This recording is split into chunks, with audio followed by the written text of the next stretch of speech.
All right, so I got the 093 turbo set pulled out. This is pretty well what I've got here. This was actually pulled off of a 94 Ford F-250, if I recall correctly. And the only reason I remember it's a 1994 is because I actually marked the pipes. So those manifolds are all marked. So the turbo set's good. I've got a good wheel in it. Everything spins freely and it has just a little bit of play, but I will not be using this turbo since the factory turbos were meant more as just like kind of an atmospheric turbo, just to kind of create its own atmosphere to it. Really good set. So I'm going to be taking the cold side and hot side off. I'm pretty much just going to be reusing this pipe. I might be sending this to Brian Grilly to do his little joint fix and have a pipe come up here.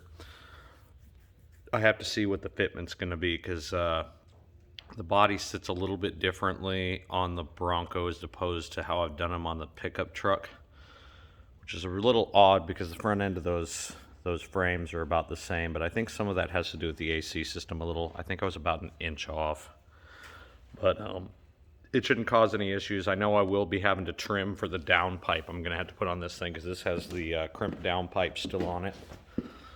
And so these allow me to clear the firewall here on the 70s trucks.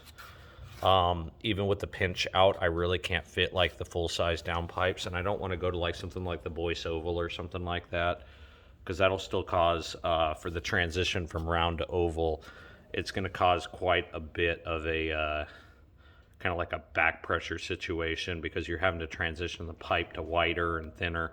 So that kind of makes the gases back up a little bit and bumps up your EGTs, and that's what I want to avoid with this, especially with 130 cc's of fueling. So I will probably be making a custom downpipe, and I think I'm going to have to go ahead and take some kind of like non-galvanized pipe to kind of cut out some of the firewall and trans tunnel area. It's mostly going to be the trans tunnel, or I might be able to find a truck at the scrapyard that they'll allow me to cut some sections out of the floor, and I'll just extend the trans area a lot like what they did in the 80s or later 80s trucks. Especially like with the Super Duties is kind of what I'm thinking. But yeah, so that's pretty well the turbo set. I'm going to be filming in just a few minutes here the Bronco as she sits outside.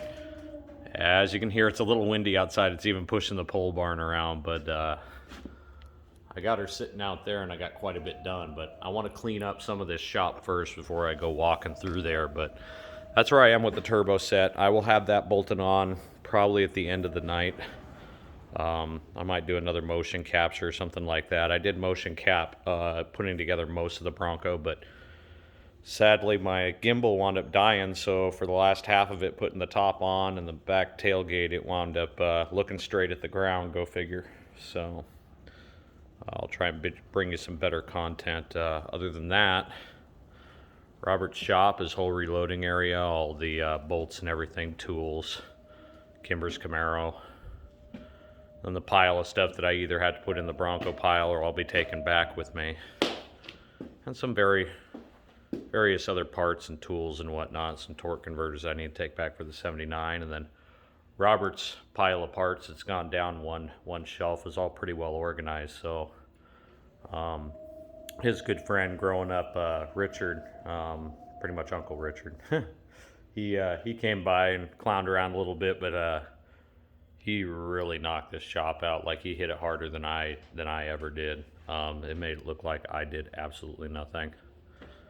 So I'll be cleaning this up. I think Kimber's going to allow me to purchase Robert's old press, the machine press. I might try and see if she's going to be getting rid of the bench grinder because I'm in need at the moment, so I'll probably buy that off of her. She's going to keep the tools for the grandbabies for when they grow up, which will be cool because I absolutely love working with my granddad's old tools. And then, yeah, everything else is pretty much allocated to Bronco and Camaro. I'll also be working on getting some of this stereo equipment in. I might not be able to hook it up because I think a lot of the cable got cut and was going to be redone. And then obviously I left my old sandblaster behind here. I found that buried and everything, and I've been missing that thing for years. But yeah, it's getting there. I mean, the parts of Bronco is mostly just the body components and a few randoms here and there. We're looking to be in good shape. So this video is already wrapping up to be 5 minutes, so I'm going to go ahead and cut it loose because it looks like a lot of people aren't watching a lot of the longer videos, which I don't blame you. But yeah, I'll be bringing you more as much as I can up till Saturday, because I will be having to leave on Saturday. So I'm hoping we have a mostly assembled Bronco by then. I will keep you up to date. Thank you for watching. Like, subscribe, share if you feel the need. I've been throwing these on the Facebook groups, and they've been turning out pretty good. So I haven't been doing some of these more fillerish videos, but the subscriptions are helping, guys. I have gotten over 100 subscriptions just from starting this on Monday. But I'll go ahead and get into that in just a few here. Thanks for watching.